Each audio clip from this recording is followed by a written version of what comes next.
é o professor Celso Gregório. O professor Celso, ele é ex-aluno aqui da nossa universidade, como lembrou o professor Lio, e ele fez depois praticamente toda a sua carreira na Universidade de Maryland.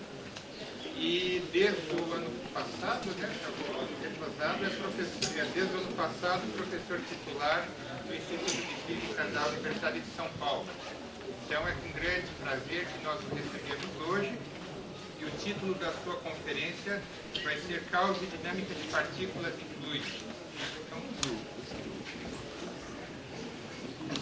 Celso, você precisa do microfone? Não, professor Lio, é com muito prazer, um prazer imenso que eu participo deste evento para honrar o professor Liu Kai. O professor Liu Kai, aqui eu tenho um carinho muito especial. Esse carinho vem na forma de uma admiração muito grande quando nós éramos estudantes aqui, quando eu era estudante aqui na Universidade aqui do Paraná. Esse carinho era tanto que durante os 5 anos de engenharia, fiz engenharia química, a nossa turma, o nome da turma era Turma Professor Liu Kai. Até naquela época tínhamos quadros de formatura. Esse quadro está na casa dos meus pais. Ontem à noite fui lá, escrito em letras grandes, Turma Professor Liu Kai, Faculdade de Engenharia Química, Universidade Federal do Paraná. E esse carinho depois se transformou num respeito muito grande, como colega e também como amigo. Durante os anos que eu tive fora, que foram quase 30 anos, eu fiz toda a minha carreira acadêmica praticamente fora do Brasil. E então, com frequência, eu vinha ao Brasil e me encontrava com o professor Liu Kai. Às vezes, refeições, jantares em sua casa. A mesa de sobremesa sempre era uma coisa, podia dizer, até pecaminosa. Ou restaurantes especiais, restaurantes muito bons, que ele sempre me tratava de uma forma muito especial. E agora, voltando ao Brasil, o meu respeito por ele é ainda maior, porque eu estou vivenciando de alguma forma a política acadêmica no Brasil, da USP, também a brasileira, e eu vejo quão difícil é que muitas vezes o sentido da academia aqui é deturpado. E o professor Liu Kai, ele se conduziu de uma forma tão digna durante todos esses anos desse ambiente acadêmico nosso brasileiro. A minha recordação, a palestra do professor Liu Kai foi muito interessante para mim, por causa que fez eu recordar tantos eventos bons, eventos dramáticos, como foi a fatalidade do professor Hugo Kramer. Mas eu me lembro, por exemplo, quando o professor Liu Kai voltou da Inglaterra, foi mais ou menos em 66, né? Ele deu uma palestra, não tinha um seminário naquela época, não existia seminários, colóquios. Então ele deu uma palestra, foi no auditório, talvez aqui no prédio ao lado. Eu me lembro que tinha um palco muito grande e o auditório estava lotado. E ele falou sobre o campo magnético, sabe? Versões do campo magnético. E a minha palestra que eu escolhi tem muito a ver com o trabalho dele. Tem a ver com o campo magnético. Com o campo magnético é criado no universo, de alguma forma. E também, depois ele foi meu professor de dinâmica dos fluidos. Então, eu escolhi essa palestra, por causa que tem fluidos, e as partículas de fluidos vão ter rótulos, vão ter marcas. E essa marca, em particular, pode ser o campo magnético. Na verdade, se pensar no campo magnético, por exemplo, terrestre, o campo magnético é tão comum no universo, sabe? Os planetas têm campo magnético, estrelas, espaço interestelar, intergaláctico, interplanetário. Como esse campo magnético é criado? Você pode se imaginar, por exemplo, na Terra tem um núcleo metálico. Esse núcleo metálico tem uma condutividade muito grande. Se você escrever as equações para o campo magnético, neste caso, para um fluido, esse fluido condutor, na qual a condutividade é muito alta, o número de Reynolds magnético muito alto, é uma equação linear, e as características dessa equação linear, uma equação de derivadas parciais, a característica dessa equação é dado pela trajetória das partículas deste fluido que inicialmente, por exemplo, não tem totalmente não magnetizado, pode se colocar um germe de campo magnético. Esse campo magnético, esse vetor campo magnético, então, é o rótulo que está ligado a cada uma dessas partículas. E o movimento dessas partículas, então, pode ser um movimento complicado, em particular um movimento caótico, em que existe essa propriedade de expansão, e por causa dessa expansão o campo magnético, então, começa a crescer. Também, para manter todas as quantidades finitas, existe dobra, então existe cancelamentos, até atingir um campo magnético assintótico do campo magnético da Terra. Este é a teoria do dínamo mais moderna. Este é o campo magnético que o professor Liu Kai se preocupou em sua tese de mestrado. Então o que acontece? Tem o movimento das partículas, e cada partícula tem um rótulo, uma marca. Essa marca é o vetor campo magnético, que é adveccionado, é carregado pelas partículas. Então eu vou discutir esse problema por causa do trabalho do professor Liu Kai. Então eu vou lidar com fluidos, e as partículas dos fluidos vão ter rótulos, vão ter marcas. Tem outras aplicações. O problema que eu vou discutir é bem geral. Outra aplicação, por exemplo, vocês olhem, por exemplo, a destruição do ozônio. Destruição do ozônio na estratosfera polar. Por exemplo, o processo químico é outra parte da minha palestra, que vai envolver processos ativos. O professor Liu Kai foi professor de físico-química, como é hoje. Os processos químicos, por exemplo, que ocorrem para a destruição do ozônio, são bastante conhecidos. E se fazem todo ano previsões de qual vai ser o nível de destruição, qual vai ser o tamanho do buraco na região polar, devido à destruição do ozônio. E quando ocorre, é bem maior do que se prevê. Então, houve, não muito tempo atrás, um grupo francês disse: por que nós não colocamos inhomogeneidade? O que significa que observações de satélite, que as reações, os processos químicos ocorrem em certas estruturas filamentais. E todas as previsões que se faziam, as previsões, as simulações, considerava homogeneidade. Então, as reações químicas que levam à destruição do ozônio, então, ocorriam devido a uma difusão. Mas, na verdade, as observações indicavam que existia inhomogeneidade.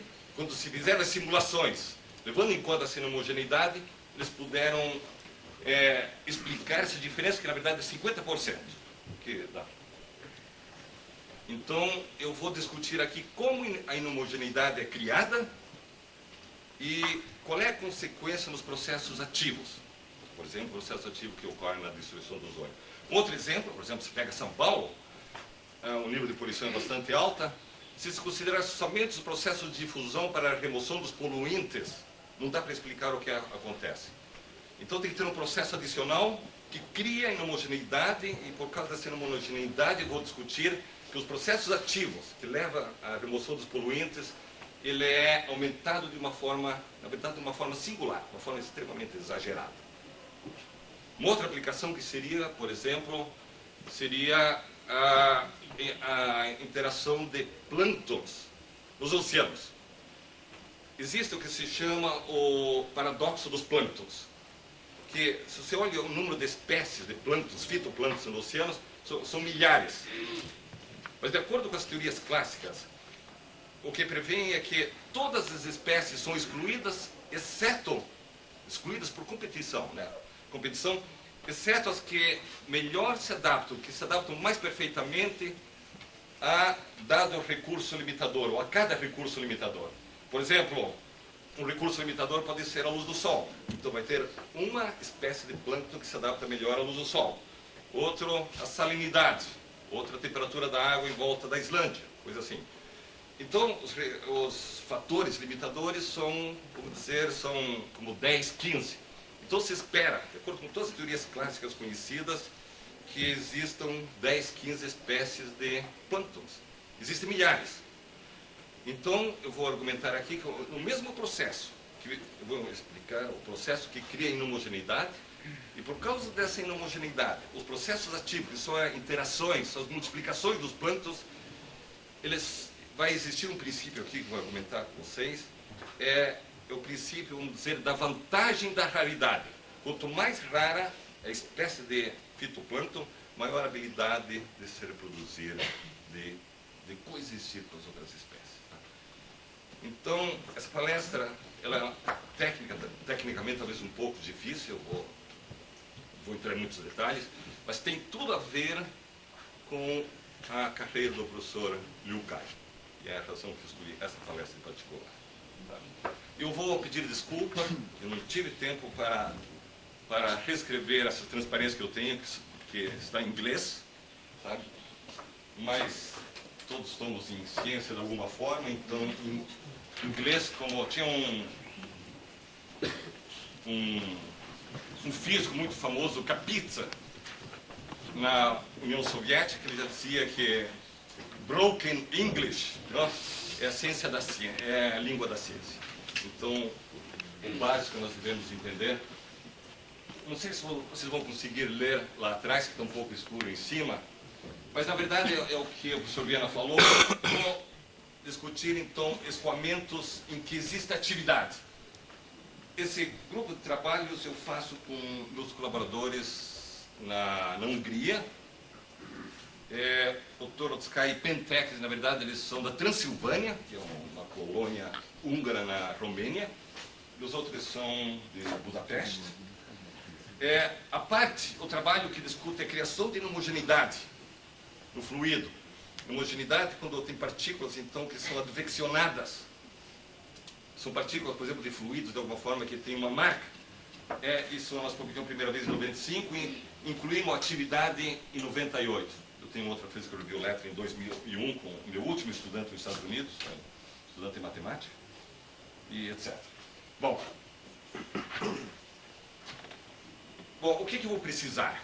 Eu vou precisar aqui que o escoamento de fluido não seja totalmente simples. Ele não pode ser laminar, por exemplo, se vocês abrem a torneira, então a água que sai, a vazão é pequena, então o escoamento é laminar, ou água, por exemplo, num canal, é totalmente bem comportado, sem dependência temporal. Eu preciso de dependência temporal, mas eu não preciso de turbulência. Se houver turbulência, então, tudo isso é para a minha vantagem. Eu vou assumir, então, que o escoamento tem uma dependência temporal muito simples, uma dependência temporal periódica, por exemplo. Eu vou argumentar que se o escoamento, por exemplo, for estacionário, sem dependência temporal, o que eu realmente tenho, sabendo das equações da dinâmica dos fluidos, eu vou ficar na sua frente aqui, sabe? O que eu realmente tenho é como se tivesse um sistema hamiltoniano de 1 grau de liberdade, e nesse caso um sistema totalmente integrável, e as equações, as linhas de fluxo coincidem com a trajetória das partículas dos fluidos e nada muito importante acontece. Então eu vou exigir que eu tenha uma dependência temporal, então o sistema vai se comportar, neste caso, como o sistema hamiltoniano forçado. E nós sabemos então que as soluções é não integrável, as soluções podem ser complicadas, e essa dependência temporal vai assumir bem simples, periódica. Então a cada período o processo se repete. Então, por causa que existe esse processo periódico, o sistema vai ser 1 grau de liberdade, são 2 variáveis, 2 dimensões, mais o tempo são 3 dimensões que vou lhe dar. Eu vou fazer então, para visualizar, para mostrar aqui para vocês figuras, eu vou fazer uma seção, chamada seção de Poincaré, no período do escoamento. Então, a cada período do escoamento eu vou observar as variáveis relevantes. Então, a situação é o seguinte, por causa que eu estou preocupado com escoamentos ambientais, então o que eu tenho um escoamento aberto, como oceano, como atmosfera. Então, se eu olho o fluido, vamos dizer, está se movendo da esquerda para a direita, da esquerda para a direita.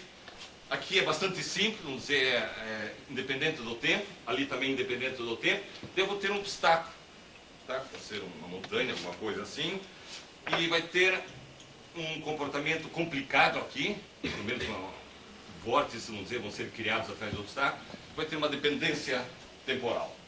Estou, por exemplo, no laboratório, a seguinte situação. Aqui eles chamam, eu acho que em português chama linha de vórtices de von Karman, na verdade, outro húngaro aqui. Então o fluido vem da esquerda para a direita, tem um cilindro, dependendo do número de Reynolds, ele cria esses vórtices, com uma vorticidade aqui para baixo, aqui para cima, aqui para baixo, para cima. Então, cada período, 2 vórtices são criados, são gerados. Tá? Então, existe essa dependência temporal, ele é periódico, etc. Isso também acontece em escoamentos ambientais. Aqui eu tenho a ilha, aqui bem preto, bem escuro, a ilha de Guadalupe, que no México ele está próximo à costa da Baja Califórnia. E os ventos aqui vêm do noroeste. Veja aqui atrás da ilha, essa ilha tem 1.500 metros de altura, então eu tenho essa linha de vórtices de Von Karman, com uma vorticidade aqui, outra aqui, assim, etc. Tá? Eu posso ver também isso no mar Mediterrâneo. Aqui eu tenho o Oceano Atlântico, aqui o mar Mediterrâneo, aqui o Estreito de Gibraltar. Aqui é uma foto de satélite que me dá o perfil de temperatura, quer dizer, as diferentes colorações de CIS aqui é a temperatura, e tem aqui também esses vórtices, com uma vorticidade, com outra, com uma aqui, com outra, etc. Sabe? Então, esse tipo de escoamento, essa dependência temporal, encontra escoamentos ambientais, em laboratório, etc, etc, etc. Tá? Então, o que eu vou discutir aqui? Partículas que vão substituir o fluido. Então, eu vou pegar, na verdade, uma partícula de fluido e vou colocar uma marca. Então, elas vão ser adveccionadas ou arrastadas de uma forma passiva pelo fluido. Eu posso, lógico, discutir, e outros trabalhos nossos, partículas de tamanho finito, partículas que têm inércia, etc. Mas aqui é a situação mais simples. Nessa situação mais simples, o que acontece, então, eu assumir que o fluido é incompreensível. Se é incompreensível, significa que a densidade é constante. Você vai nas equações da continuidade, porque a densidade é constante, então a divergência da velocidade é nula. Se a divergência da velocidade é nula, significa que existe uma função escalar, que depende das variáveis aqui no espaço de duas dimensões, fluido de duas dimensões que eu tenho, vai depender de x, y, e também, como eu estou forçando o sistema, existe essa dependência temporal, vai depender de t, de tal maneira que as derivadas dessa função escalar que existe, por causa da divergência de v igual a zero, a derivada dela dão as duas componentes da velocidade do fluido. Mas vejam que essas equações são formalmente iguais às equações de Hamilton, o espaço de fase, no qual psi seria a função de Hamilton. Então, vocês vejam, as trajetórias no espaço de configuração, no espaço físico, as trajetórias que eu posso ver, elas são também trajetórias no espaço de fase desse sistema newtoniano, nesse sistema newtoniano associado. Então, por causa disso, o que ocorre? E nós sabemos que um sistema newtoniano, por exemplo, assim, de duas dimensões, mais o tempo, então um sistema de 3 dimensões, ele pode ter uma dinâmica bastante complicada. Então, essa dinâmica complicada, como o espalhamento caótico, essa dinâmica complicada que ocorre no espaço de fase, é a dinâmica que também ocorre no espaço físico. Então, no espaço físico, eu posso ver essa estrutura complicada. Eu posso ver, examinar. Entende? Então, essa dualidade entre o que está ocorrendo no espaço físico e isso também são as equações de Hamilton num sistema newtoniano de 3 dimensões. Então, isso faz com que o tratamento desse problema seja bastante interessante e de uma forma bastante lógica da maneira que podemos conduzir isso. Bom, o que é psi? Psi, na verdade, vem das equações de Navier-Stokes. Eu tenho que resolver as equações de Navier-Stokes para um dado escoamento. E resolvendo as equações de Navier-Stokes, eu substituo aqui e acho as equações das partículas desse fluido. Mas aqui o que eu vou fazer, em vez disso, eu vou pegar e escolher uma forma analítica dessa função que vai aproximar um escoamento particular de Navier-Stokes. E porque os resultados, os sistemas que eu vou estar lidando, na verdade vão ser invariantes caóticos, eles têm o que se chama estabilidade estrutural. O que significa estabilidade estrutural? Que eu posso perturbar o sistema e a dinâmica não vai mudar, esses conjuntos invariantes não mudam. Significa que ele não vai depender dos detalhes dessa função psi, da maneira que eu vou escolher. Como não dependo dos detalhes, eu espero que esse psi analítico que eu escolho tenha também equivalente no sistema original de Navier-Stokes, pelo escoamento de Navier-Stokes. Tá? E a forma de psi que eu vou escolher, eu não vou entrar em detalhes aqui, eu vou assumir o exemplo que eu dei a vocês, que eu tenho um obstáculo circular e atrás do obstáculo, então é um fluido, um escoamento aberto, eu tenho então essas linhas de vórtices de von Karman. E ele vai ter duas partes aqui, uma vai lidar com as condições de contorno e também a parte da camada de fronteira, e tem outra que outro termo que vai ser responsável pelos vórtices e por esse escoamento do fluido, escoamento de fundo do fluido, que é assintoticamente simples. Tá? Esse psi que eu vou escolher, ele reflete um número de Reynolds em torno de 250. Vamos dizer, tá?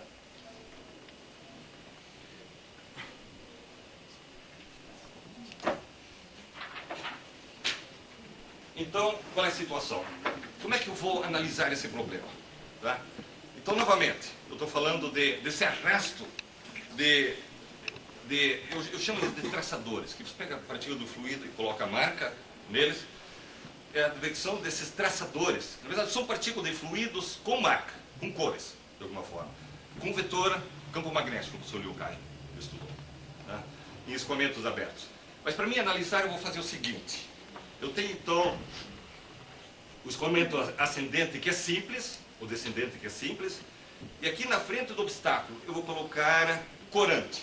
Corante que, então, vai substituir, ou vai pintar a partícula de fluido.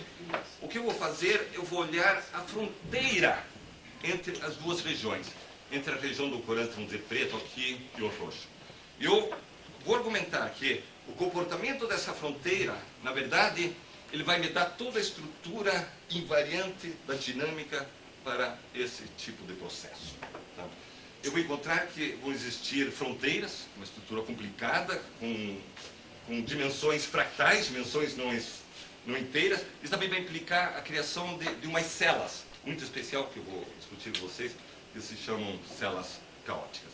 Então, eu vou mostrar agora para vocês que, na verdade, a dinâmica da fronteira vai nos dar toda a informação sobre o que está ocorrendo para essas partículas que estão marcadas com cores ou com um campo magnético, etc. Então, novamente, aqui é uma simulação e tudo isso pode ser quantificado, pode ser justificado matematicamente. Então eu tenho um fluido aqui que vem da esquerda para a direita, aqui está o cilindro.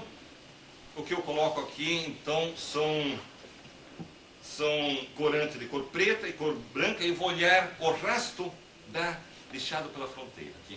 E veja, então, a fronteira aqui é isso aqui que vocês estão vendo. É uma estrutura até bastante complicada. Se eu pegar uma região aqui e fizer uma magnificação, o que vocês veem é isto. Então veja a fronteira entre o branco e o preto, veja quão complicada que é. Na verdade, é um sistema que tem duas dimensões. Aqui tem uma região que o preto encontra o branco, vamos dizer, a dimensão é 1. Mas tem outra região que a dimensão bem maior, é próxima da dimensão do espaço. É próximo da dimensão 2. E por causa que existe essa... Então, vocês vejam que esse cilindro, com uma dependência temporal simples, ele cria homogeneidade. Ele cria essas complicações. Eles criam essa estrutura que é arbitrariamente fina. Tá? Então, essa é uma maneira de criar estrutura arbitrariamente fina usando traçadores no fluido, né? Usando essa dependência temporal. E nós sabemos, na verdade, do trabalho de muitos anos, que o fato que existe uma estrutura fractal significa que existe um conjunto invariante atrás do cilindro, que não é adveccionado, não é carregado pelo fluido. A invariante fica aqui fica no lugar, no espaço físico, para todos os tempos, durante toda a evolução do sistema. E a estrutura desse sistema é um conjunto instável, tipo célula. O que significa tipo célula? Você pensar como se fosse uma célula de cavalo. Tem uma direção que é estável e transversal instável. Então existe uma direção que é estável, existe uma variedade estável, são pontos, se você está nessa variedade estável, a trajetória é assintótica àquela célula. Você está na região, na direção que é instável, você começa próxima da célula, você vai se distanciar com um fator geométrico dado pelos autovalores associados com a célula. Bom, então o que temos aqui? Temos uma estrutura invariante que permanece aqui para todos os tempos, e associado com a estrutura invariante, que eu vou mostrar agora, existe também uma célula caótica, mas na verdade não é só uma célula caótica, existe um número contável infinito de células, e essa estrutura, na verdade, é que vai ser fundamental para nós entendermos o processo ativo associado a esses traçadores. Para mostrar aqui, eu identifiquei aqui um ponto fixo, que é uma órbita periódica. Não esqueça que eu estou olhando essa estrutura a cada período do escoamento. Então, a cada período vai existir um ponto fixo, uma órbita de período 1. Eu posso traçar aqui a variedade estável, que está aqui, e a variedade instável. Se eu fizer a magnificação da variedade instável, olha, é a estrutura bastante semelhante ao que eu tenho aqui. Na verdade é mesmo. O que vocês veem aqui é o que eu tenho aqui. Tá? Então, o que acontece, eu tenho não somente um ponto fixo aqui, como eu falei, que é tipo célula, mas tem um número contável infinito de células, e mais ainda existe um número incontável infinito de órbitas aperiódicas, que faz, então, a célula caótica. E deixa eu mostrar aqui, então, essa célula caótica para vocês. Então, isso é um conjunto invariante que permanece ali para todos os tempos. E, na verdade, esse conjunto controla completamente a dinâmica desses traçadores. Aqui está o cilindro, o escoamento vem da esquerda para a direita, existe esse conjunto invariante. Se eu fizer uma magnificação, aqui ele está. Aqui, então, novamente, vou insistir, existe um número contável infinito de órbitas periódicas tipo célula, e existe um número incontável infinito de órbitas aperiódicas que são caóticas, que estão imersas nesse conjunto. Esse conjunto é totalmente responsável pelo que vai ocorrer. Tá? E o que é interessante aqui, aqui, bastante longe do cilindro, existe também uma outra célula aqui, que dá a impressão que está tão longe que isso aqui vai ser adveccionado pelo escoamento, mas não, ela está aqui. Aqui não vai dar para ver, aqui eu fiz a magnificação, mas ele é um produto de dois conjuntos de canto matematicamente, que são um conjunto muito interessante. Bom. O que é interessante sobre essa estrutura, ela tem uma outra propriedade que é interessante. Ela é uma estrutura chamada estrutura de Wada. Sabe o que é Wada? Na verdade, isso é devido a um físico japonês chamado Wada, que ele discutiu em termos que ele chama de lagos de Wada. A ideia é o seguinte: por exemplo, se vocês pegam 3 países, como o Brasil, Paraguai e Argentina, só existe um ponto na fronteira que é comum aos 3 países. Se a estrutura é Wada, significa que todos os pontos da fronteira são comuns aos 3 países, ou a 4 países. Que é uma coisa fabulosa. Então, cada ponto da fronteira, por exemplo, do Brasil, seria comum com o Paraguai e com a Argentina.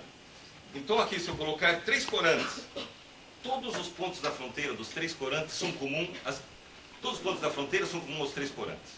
Então, essa é uma propriedade bastante forte, que é essa propriedade de Wada. Isso está contido aqui. Mas, enfim... Pontos ou ponto? Cada ponto da fronteira, cada um. Você pega ali, você pega uma vizinhança daquele ponto, não interessa quão pequena essa vizinhança. Daquela vizinhança vai contar a região das 3 cores, ou os 3 países. Cada ponto da fronteira, cada um. Tá? Cada um. Então, você pega um ponto da fronteira, pega qualquer ponto da fronteira, não sei que eu tivesse 3, aqui eu só tenho 2 cores. Mas eu pegaria qualquer ponto da fronteira, eu pego uma vizinhança arbitrariamente pequena, eu escolho a vizinhança, eu escolho o ponto, naquela vizinhança vai ter as 3 cores, vou estar lá, sabe? E as 3 cores são conjuntos abertos, que vão estar ali dentro. São conjuntos de medida finita, na verdade. Tá? Isso é uma propriedade muito interessante. E, na verdade, toda essa propriedade que eu tenho essa homogeneidade de escala arbitrariamente pequena que ocorre. Então, veja, se eu... só adiantando um pouco, se eu pensar em termos de processos ativos agora, eu tenho um processo, por exemplo, de um químico A, que é o branco, ou B, que é o preto. Veja a linha de contato entre O A e B. Essa linha infinita, que é arbitrariamente fina, na verdade é um número incontável de linhas que existe aqui. Por isso que a reação, então, ela é aumentada de uma forma singular, de uma forma exagerada. Tá? Bom, eu falei que atrás do cilindro existe esse conjunto invariante. Um estudante, um rapaz, John Summerer, que foi nosso estudante, ele fez a experiência. Isso foi feito no Johns Hopkins Applied Physics Lab. Ele fez o seguinte, ele pegou um tanque, ele criou um fluido que é estratificado, que eu quero um comportamento de 2 dimensões, que eu falei para você, colocou salmour aqui embaixo, água aqui em cima, salmour tem uma densidade 1.2, e colocou aqui então corante. E daí ele pegou e puxou esse cilindro que vocês estão vendo aqui, com uma certa velocidade para criar um número de Reynolds em torno de 250, o número que eu estou usando aqui, e usou uma câmera para fotografar o que está sendo deixado atrás do cilindro aqui. E o resultado é o seguinte, olha aqui, tem uma estrutura invariante, uma estrutura fractal. Esse é o resultado da simulação numérica que ele fez usando as equações de Navier-Stokes. Nada? E aqui é a fotografia, veja, semelhante. A dimensão dessa fronteira aqui é 1.26, quer dizer, uma dimensão fractal novamente. Tem essa estrutura arbitrariamente fina. E vejo, isso é observável. Eu posso olhar no laboratório e ver essa estrutura. Isso por conta daquela dualidade que eu falei entre as equações que vêm da divergência de V igual a zero, que são formalmente iguais às equações de Hamilton no espaço de fase. Então, essas coisas acontecem no espaço de fase, mas por causa dessa dualidade eu posso ver no espaço físico, no espaço de configuração. Tá? E eu falei que tem órbitas periódicas, na verdade um número incontável infinito. Olha, ele identificou duas, aqui está o cilindro, 2 órbitas periódicas, que estão lá, são invariantes, estão lá durante toda a evolução do sistema. Toda a evolução, elas estão lá. Existe um número contável infinito dessas órbitas. Pega, acho que não sei em termos em português, fechamento dessas órbitas, eu tenho a cela. Como é que é? Clausura. A clausura dessas órbitas, eu tenho a cela. Então, a cela tá bom. Então, eu quero dizer que experimentalistas podem detectar a existência dessas celas. Acabo de mostrar aqui a experiência de John Summerer. Essas celas, e pode determinar essa estrutura fractal. Por causa que existe essa estrutura fractal, existem as células caóticas, e elas são totalmente responsáveis então pelos processos de mistura e também pelos processos ativos que eu vou discutir agora. Tá? Então, por que a existência dessa estrutura então leva uma atividade singular, uma atividade exagerada que eu discuti no problema da destruição do ozônio, da remoção de poluentes, na questão de interação de espécies de fitoplâncton. É o seguinte, então, vocês podem imaginar que eu tenho uma célula aqui, como eu falei, tem uma direção estável, deixa eu fazer aqui a mesma vez. Tem uma direção estável e outra instável. Essa variedade estável, essa variedade instável. Vamos dizer, eu tenho dois, as partículas aqui estão pintadas de 2 cores, de cor preta e cor branca. A preta reage com a branca, dá uma outra cor, uma cor amarela, etc. Então, a reação ocorre nessa fronteira entre o branco e o preto, tá bem? E, então, em particular, eu vou olhar nessa região aqui, que fica entre essa variedade e esta linha aqui. Então, esse é o comprimento da linha. Eu olho depois de um período, essa região é transformada nesta aqui. Na verdade, porque o sistema se comporta como um sistema conservativo, um sistema newtoniano, então, essa área que ela se transforma tem que ser igual, na verdade, deveria ser um pouquinho maior. E essa linha, por causa que a área tem que ser conservada, essa linha fica mais longa. Quer dizer, essa linha de contato entre A e B, ela foi aumentada. Eu olho agora, depois de um período novamente, eu tenho outra camada. E olho isso assintoticamente. O que eu vou ter é essa estrutura aqui que eu discuti aqui. O que eu vou ter, então, é um número infinito de camadas. E vejam, o contato entre o preto e o branco agora é um contato de comprimento infinito. Então vejam que a reação agora é aumentada por causa da existência de uma célula. Na verdade, o que eu tenho não é uma célula que eu falei, mas eu tenho um número incontável infinito de células, na verdade muito mais, porque eu tenho um número incontável infinito de células aperiódicas. Então a situação é muito pior se eu tiver, por exemplo, essa linha que separa o preto do branco, interceptando a variedade estável. Isso vai se acumular na célula, e não só se acumular na célula, vai se acumular ao longo da variedade instável, como se acumulou aqui ao longo da variedade instável. Então a célula e a variedade instável, onde esses reagentes, de alguma forma, eles passam a maior parte do tempo, é lá que ocorre esse processo ativo. Então essa célula, essa variedade instável, age como catalisador da reação e de uma forma totalmente nova. Isso nunca foi feito antes em uma química convencional. Esse é o resultado que eu obtive completamente novo por causa dessa dinâmica. Tá? Então, eu acho que vou pular isso aqui, que eu só quero dar uma ideia agora para terminar logo, ó, e daí você pode fazer pergunta. Eu posso considerar vários tipos de processos. Por exemplo, eu posso considerar um processo colisional, A mais B dá C, você tem o cor branca e preta, dá um outro químico lá de cor amarela, etc. O processo autocatalítico, vou mostrar aqui, A mais B dá B, dá 2B. Eu posso fazer um processo colisional, isso vai acontecer se eu tenho partículas de tamanho finito. Se eu tenho partículas de tamanho finito, da maneira que elas são carregadas pelo fluido, são arrastadas, tem que entrar então o coeficiente de arrasto de Stokes. Então se torna um sistema dissipativo. Em vez de ser um sistema conservativo aqui, que eu tenho uma dinâmica tipo hamiltoniana, eu vou ter uma dinâmica dissipativa na qual vai existir atratores. E, na verdade, esse meu estudante, Takashi Nishikawa, foi um dos tópicos, um dos capítulos da tese dele foi discutir esse problema. Bom, então, o que eu vou discutir, então, uma reação catalítica, simplesmente como exemplo. Tudo que eu estou falando aqui é bastante geral. Uma reação catalítica, então eu vou ter um fundo de A, eu coloco um germe de B, esse B vai reagir com A, vai formar 2B. Eu vou considerar que o alcance da reação vai ser sigma, e eu vou considerar aqui uma reação pulsada. Pulsada significa que a reação vai ocorrer a cada tempo tal. Depois eu posso pegar vários limites, no qual o tempo é contínuo, ou para um processo biológico, é o caso do plâncton, em que, na verdade, eu quero algo pulsado, etc. Tá? Eu vou mostrar inicialmente resultados numéricos, depois eu vou fazer um argumento analítico.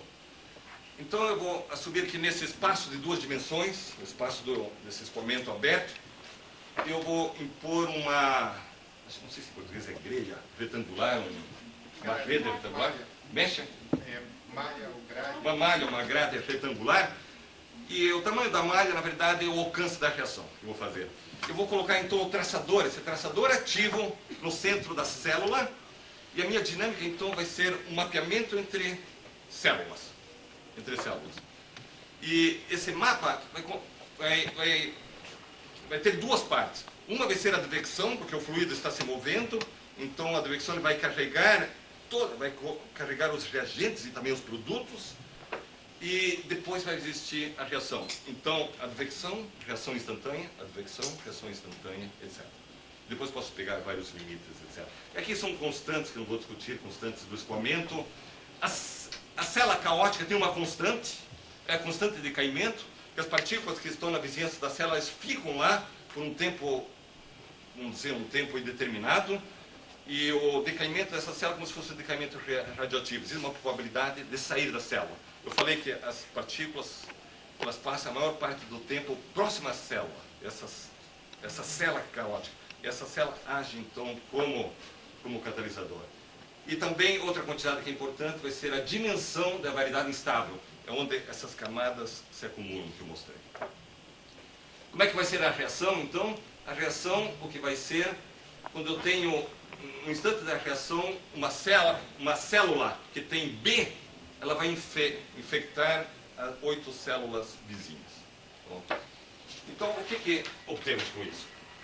Então, aqui eu tenho o cilindro, o escoamento é da esquerda para a direita, eu tenho um fundo de A, todas as células têm um marcador A, eu coloco um germe de B. Eu vou olhar aqui no tempo 2, o que significa? A reação vai ocorrer a cada ponto 0,2, significa depois de 10 reações. Eu vou olhar um pouquinho antes da próxima reação. Então vocês veem aqui, eu vou ver essa estrutura filamentar. O produto, que é B, ele está distribuído ao longo da variedade instável. E ao longo da variedade instável que ele é direcionado para fora do sistema aqui. Tá? Então ele está sendo criado ao longo da variedade instável. Para mostrar que está sendo criado a variedade instável, aqui um pouquinho antes da reação e aqui um pouco após a reação. Vocês podem ver que essa variedade instável, essa inhomogeneidade que é criada pela variedade instável, ela é engrossada por causa que a reação ocorre instantaneamente naquilo, existe, ela é engrossada, depois ela é deveccionada, um pouco antes da reação tem esse tipo de situação, ocorre a reação, volta a isso, um pouco antes da reação, etc.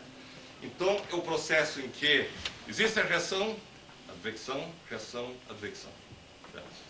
Então, aqui, por exemplo, se eu vejo o número de partículas de B como uma função do tempo, existe um transiente inicial e depois existe esse comportamento aqui oscilatório periódico por causa dessa reação pulsada. E depois posso pegar limites como eu quiser. Eu vou mostrar um resultado só que vai ser, que eu vou obter analiticamente.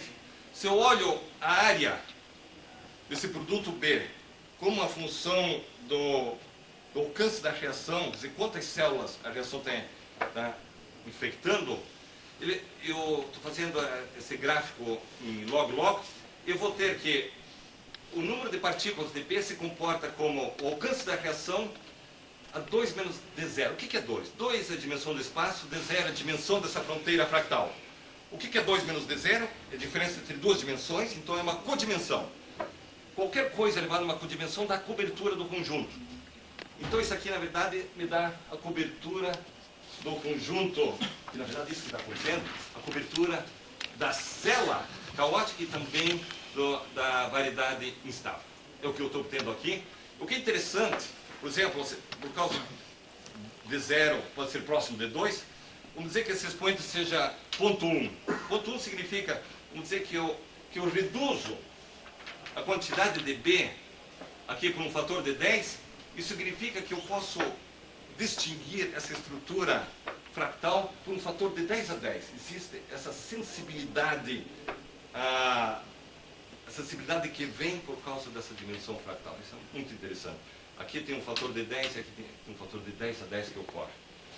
Então, em outras palavras, eu tenho que olhar uma proximidade de 10 a 10 para cá. Eu tenho um ganho de 10 aqui. Quer dizer, isso vem por causa dessa estrutura fractal. Bom, eu quero argumentar agora como que eu tenho esse tipo de escala. Eu quero mostrar que realmente, por causa dessa estrutura, então, a atividade é singular. Eu não vou entrar em detalhes, senão vou levar muito tempo. Eu vou argumentar bem rapidamente aqui, mais para mostrar as fórmulas que eu tenho, o seguinte. Então, o que eu tenho aqui é mais ou menos o seguinte. Eu vou assumir que eu tenho um processo autocatalítico. AB, no tempo T, vai ser a área ocupada por B, na região de interesse, que é essa região de interação. E o que vai acontecer, então, eu falei, entre as reações eu tenho advecção. Advecção significa que a área de B decresce com o tempo, quer dizer, o decréscimo da área de B com o tempo é proporcional a B, dado pela constante de escape da célula. Tem um sinal menos, e aqui está muito claro que a área de B, logo após a reação, ela vai diminuir, dado por um fator de decaimento exponencial, que é o decaimento da célula versus tal. Então, o que significa? Eu tenho a área de B logo após a reação, e ela vai diminuir, logo após a reação, ela vai diminuir exponencialmente durante o tempo tal até aquela situação. Tá? Então, e depois o que ocorre vai ser a reação. Então, aqui eu tenho área de B logo após a reação, igual área de B antes da reação, mais o que ocorre na reação. E aqui que está a parte interessante que eu quero mostrar para vocês, que o que ocorre na reação é singular e vai depender dessa estrutura fractal. Tá. Como é que eu vou analisar isso aqui? Isso aqui é um pouco técnico, eu vou só dar uma pincelada muito rápida. Aqui em vermelho eu tenho, por exemplo, um segmento da variedade instável. Aqui tem a área de B antes da reação, de repente ocorre a reação. A reação tem um alcance sigma, então a área nova que é criada vai ser o comprimento desse segmento da variedade instável vezes sigma. Essa área nova. Então L sigma é a nova área de B que é criada. Como é que eu vou... Eu quero expressar a área que é criada como uma função do comprimento. Mas essa essa variedade instável não é uma linha, isso seria fácil fazer, mas é uma linha muito mais complicada, que vai ter uma dimensão fractal. Então eu vou ter que usar, pelo menos, elementos de como se mede dimensão em estruturas fractais. O que eu vou fazer, eu vou pegar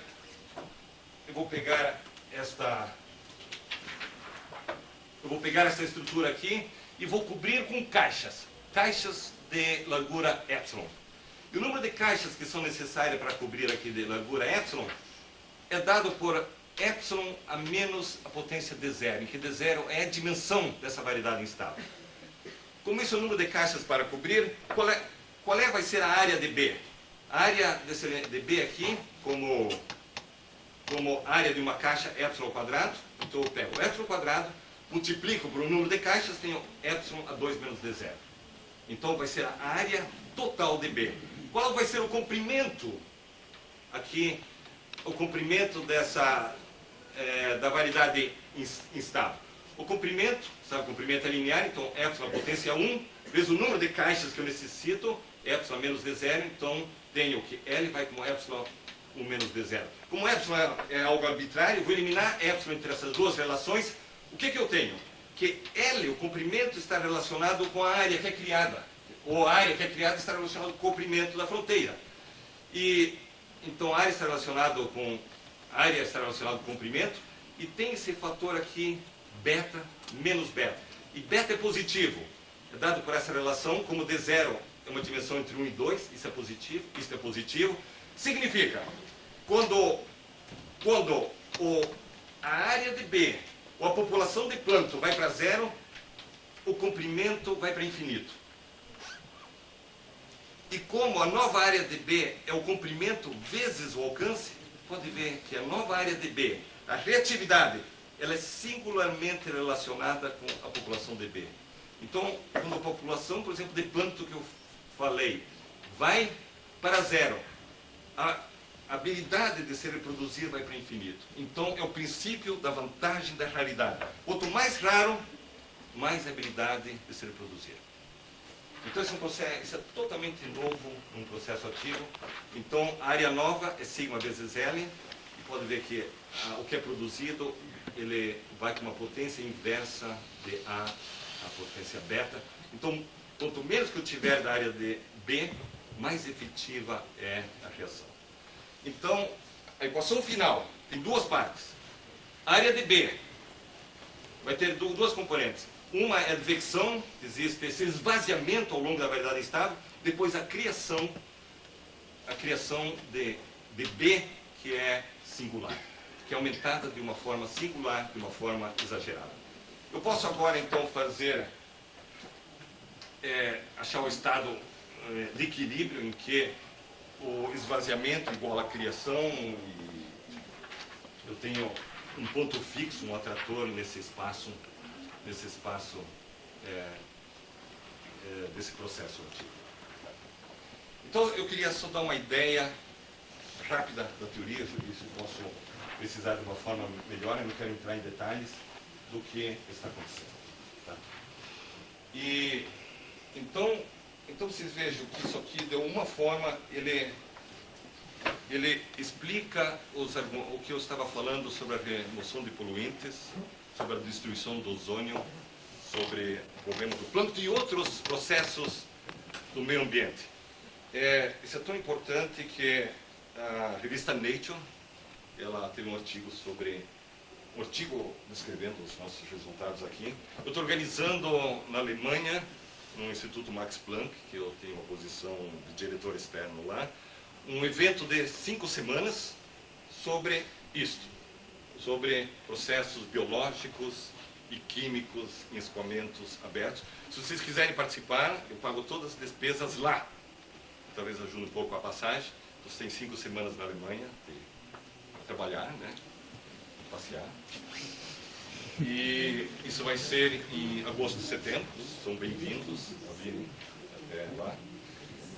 E semana passada, na agência de notícia USP, também teve um artigo sobre esse trabalho também. E para concluir, então, a variedade instável. A variedade instável, então, é o que podia chamar a espinha dorsal do processo. E é o catalisador da reação. Eu mostrei para vocês, então, que os produtos, o que é criado, por exemplo, você fala em termos de plâncton, eles engrossam esses conjuntos, que são os catalisadores, que é essa célula caótica, que é um conjunto invariante que existe quando o escoamento tem uma dependência temporal, ou a variedade instável. E eu argumentei, posso argumentar de maneiras diferentes, não preciso que a partícula seja passiva, posso pegar partículas de tamanho infinito, em que a reação, a atividade, ela é aumentada de uma forma singular devido a essa estrutura invariante, essa estrutura fractal. Eu só mencionei que eu posso ter um estado estacionário, que existe a competição entre a advecção e a criação. E o que eu quero argumentar é que o que eu falei aqui, ele é dependente do modelo. Isso é geral. Isso é geral. Não depende, por isso que eu posso falar de uma generalidade, posso falar de processos ambientais desse aqui, lá, isso se aplica de uma forma geral, não tem. Então é válido para processos ativos bastante gerais, em advecção caótica, em particular para reações em escoamentos ambientais. E, na verdade, isso tem tudo, como eu falei no começo, com a carreira do professor Liu, trabalhos que ele fez. Eu discordo de uma coisa que ele falou, ele falou duas vezes, na verdade, que o fato que ele trabalhou em tantas áreas, talvez vocês não devessem fazer. Eu diria exatamente o oposto, que é exatamente o que vocês devem fazer. Vocês devem se abrir o máximo possível. Eu mencionei aqui no passado que eu acho que no futuro instituições que não deem valor à multidisciplinaridade, como ele fez, eles vão ter problemas para se manter. E, por exemplo, outro dia, eu estava indo, não me lembro onde, Alemanha, eu parei em Paris, eu comprei o Le Monde. A nova diretora do CNRS, que é horrível, que dá dinheiro para a ciência, disse que a palavra na França é multidisciplinaridade. O novo reitor de pesquisa de toda a USP, que é o Luiz Nunes, a ênfase dele total na USP é multidisciplinaridade. São projetos, interações entre disciplinas. O novo reitor da Unicamp, que é o Brito, que é o presidente da FAPESP, novamente, ele deu uma entrevista, não nesse sábado que passou, mas sábado anterior. No começo da entrevista, qual é a palavra que ele usa? Multidisciplinaridade. Na verdade, eles não devem fazer o que você não fez, mas devem, na verdade, copiar. Essa é a ideia. Tá bom. Alguma pergunta?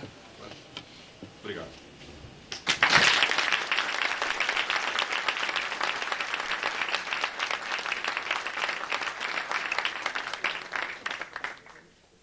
Bom, nós temos tempo para algumas questões, perguntas, comentários. Eu fiquei curioso quanto ao que foi mencionado de processo autocatalítico nesse contexto. No processo autocatalítico, a concentração do produto, ela aumenta, isso faz com que aumente mais a concentração do produto. Nesse contexto da raridade do produto melhorar a produtividade, Tem como duas que... coisas que estão acontecendo. Aham. Se você considera um escoamento fechado, Sim. então ele vai totalmente tomar a célula em que você que está ocorrendo, sabe? Por isso que o escoamento que eu quiser, assim, os escoamentos ambientais são abertos. Por isso que existe a advecção. Então, se pega, por exemplo, fala em poluentes em São Paulo, como que a remoção está ocorrendo, a advecção? Ele cai na forma de fuligem ou é transportado realmente pelos ventos, etc. Então, por isso que existe a competição entre a criação e a advecção, sabe? Existe essa competição. E eu posso também, eu não mencionei isso, eu posso, por exemplo, também considerar, em cima disso, o processo ativo que ocorre não devido a esse processo que eu discuti, mas também de difusão. Então vai haver só uma correção muito pequena devido a isso. Então é muito mais lento do que isso aqui. E daí seria um processo convencional. Obrigado. Tem três questões que eu gostaria de esclarecer. Uma delas é sobre fronteira fractal, né? A presença de uma fronteira fractal no sistema, ela implica necessariamente na formação de célula caótica? Absolutamente. Isso é resultado rigoroso matemático. A segunda pergunta é o conceito de fronteira de Wada. Pode ser visto como uma extensão do conceito de fronteira fractal? Exatamente. Ok. Então, qual é a terceira, então? A terceira. Qual que é a significância de uma fronteira de Wada no sistema? Dentro dos conceitos de dinâmica não linear. Primeiro, a fronteira, uma fronteira entre duas regiões, são a fronteira no caso aqui, é a fronteira entre o fluido, vamos dizer, de cor preta e branco que ele sai. Então é fronteira, a palavra em inglês, fronteira de saída. Pode se mostrar matematicamente, rigorosamente. Se você pega um ponto na fronteira, esse ponto é assintótico a uma célula. E se a fronteira for fractal, essa célula necessariamente é uma célula caótica. Significa que tem uma estrutura tipo de ferradura, não sei como familiar você está com isso, mas estrutura de ferradura. Então vai ter uma direção que é a direção estável e outra direção instável. E vai ter uma órbita que é aperiódica e densa nessa célula. Então ela vai existir. Então uma maneira, por exemplo, você pode pegar dois pontos, por exemplo, um de um lado na região preta, outro na branca, começa a dividir e ver por onde que eles evoluem. Manter eles sempre muito próximos, elas vão ser assintóticas a essa fronteira. Se a fronteira não for fractal, então ela vai ser assintótica a uma célula. Sabe? Então, na verdade, a dinâmica tem duas partes, sempre. E, como Poincaré costumava dizer, as células são a alma da dinâmica. Então, quando você está vendo na dinâmica, você tem que olhar em célula. Célula tem duas direções, que é a direção estável, que estão associadas com as fronteiras, e a direção instável, que estão associadas com os atratores. Lá onde estão as dinâmicas assintóticas estáveis. Estão na variedade instável, e a dinâmica assintótica instável é associada com a variedade estável. Existe essa dualidade também na dinâmica. Então, se quer estudar dinâmica, sempre você olha as órbitas instáveis e olha essa estrutura invariante em termos das variedades. Né? Na verdade, quando você está falando em Wada, Wada só tem são interessantes se você está falando em várias cores, em várias regiões. E a propriedade não interessa qual o número de regiões, qual o número de lagos de Wada numa região fechada. O Wada, a maneira que ele construiu, ele pegou uma região fechada, colocou vários lagos, e cada ponto da fronteira era comum a todos os lagos. Então, se tinha uma casa num lago, a sua casa estava em todos os lagos. Era comum a todos os lagos. E no caso aqui também, pega qualquer ponto da fronteira, como eu falei, pega qualquer vizinhança, que é a sua casa lá, qualquer vizinhança vai conter todas as regiões. Tá? Então, isso, do ponto de vista que eu estou fazendo, não faz diferença. Porque o que eu estou interessado realmente é na estrutura fractal, faz diferença se eu tiver, por exemplo, 3 químicos. Um processo, na verdade, a destruição do ozônio envolve vários químicos. Então, é importante saber que se for uma reação que envolve 3 químicos, os 3 vão estar juntos. Os 3 vão estar numa distância que é arbitrariamente próxima um do outro. Então, tem esse tipo de implicação. Né? Do outro ponto de vista, tem mais uma curiosidade matemática. Né? Mais uma última questão. Também, em relação a esse escoamento que você fez aí, né, você solucionou as equações de Navier-Stokes, e aquilo ali, elas são lineares ou não lineares? Não, a equação de Navier-Stokes não linear. Não, o que eu fiz foi mais simples. Na verdade, o John Summerer, quando fez o experimento, para comparar o resultado que ele obteve, essas linhas de rastro, ele resolveu as equações de Navier-Stokes. Eu fiz algo mais simples. Eu assumi uma forma para esse psi, sabe, essa função de fluxo analítica. Sim, daí, pelo que eu vi, pelas duas equações ali, aquilo ali é uma teoria linear. Linearizada, pelo menos. Ou não? Não, é uma forma... Não, é bastante complicado. Até a função de fluxo é bastante complicada, por causa que ele contém todas essas linhas de vórtices.